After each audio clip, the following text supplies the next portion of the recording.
kapag may pumuntang foreigner sa bansa natin, sobrang asikaso tayo sa kanila, ayaw nating napapahiya, parang tayo yung nag-a-adjust sa kanila. Wherein sila dapat yung nag-a-adjust sa kultura natin. Samantalang pag Pinoy ang nasa ibang bansa, we adjust to their norms, we adjust to their cultures.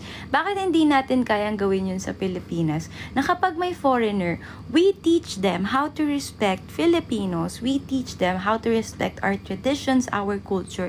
Hindi tayo yung humihingi ng paumanhin. Kunyari, pasensya ka na, ganito kasi kami. Ba't kayo hihingi ng pasensya? Kultura mo yan. Tsaka masyado kayo nanisi talaga. Filipinos, masyado tayong bow down sa mga foreign nationals na parang ayaw natin sila na-disappoint. If tayo mismo, dinidiminish natin yung capabilities natin as Filipinos, we can't expect other races to give us the same respect we're giving to them. Kasi nga tayo mismo, binababa natin yung pagka-Pilipino natin. Which is wrong. Naiinis din ako minsan kapag kunyari, eto na lang ha, yung mga nangaasar sa mga Bisaya, ganyan. Yung mga supremacists, lalo na yung mga nasa Luzon areas, na kung makapanglait sa mga Bisaya, kala mo kung sino kayong nakakaangat. I mean, bakit? Just because they speak a different language? Tapos tuwan-tuwa kayo kapag may mga foreigners na nagtatry mag-Filipino kahit baluktot. Bakit?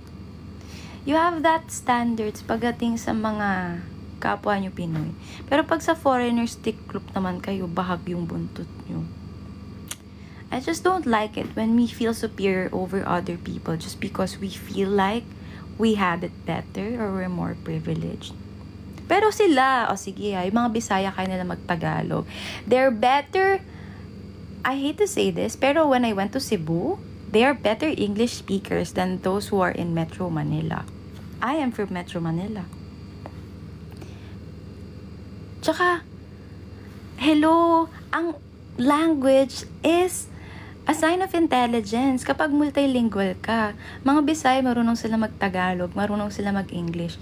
Ikaw, anong alam mo? Tagalog lang and English. Tapos you have the nerves to speak negatively about them. Just because you feel that you're from Luzon, you're from the city, you're from the urban area, doesn't sit well with me.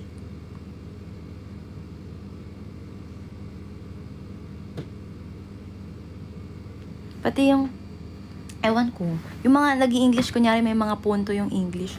Ate, kahit mga foreigners, kung narinig mo yung mga kalaban ko sa ME, kapag nag-English sila, may punto din sila. Pero we don't find it funny. Pero why is it when Bisaya people try to speak English na may punto, tinatawanan natin? Bakit? Wala lang. Ang dami ko kasing Bisaya friends. So, even if I know na parang it's nothing, wala lang sa kanila yun. Pero still I feel bad. Kasi, of course, those who understand that it's just humor, well, let it pass. Pero ako, I'm speaking on behalf of those people in Visayas or in Mindanao na hindi ganun ka-privileged to live in Manila. Tapos, ayun yung kinalakihan nila. Yun pa, ginagawa pa siyang pan-describe. Kunyari may ginawang, hindi naman unethical, hindi lang pasok sa usual norms. Sabihin, Bisaya kasi. Bakit? Regardless of the language you're speaking, regardless of your ethnicity, if ganyan ugali mo, ganyan ugali mo. O, galit na ako talaga.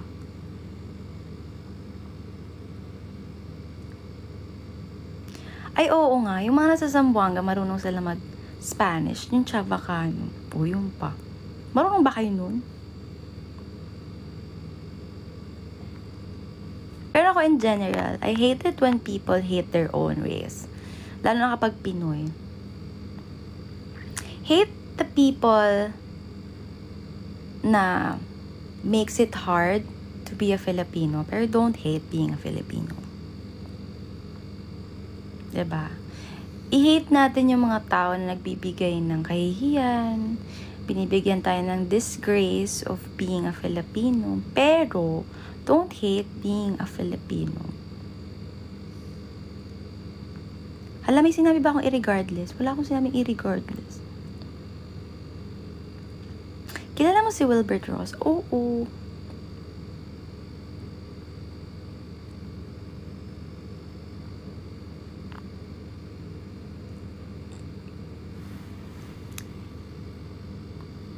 Anong brand ng contact? Wala akong contact lens. Mata ko yan, sis.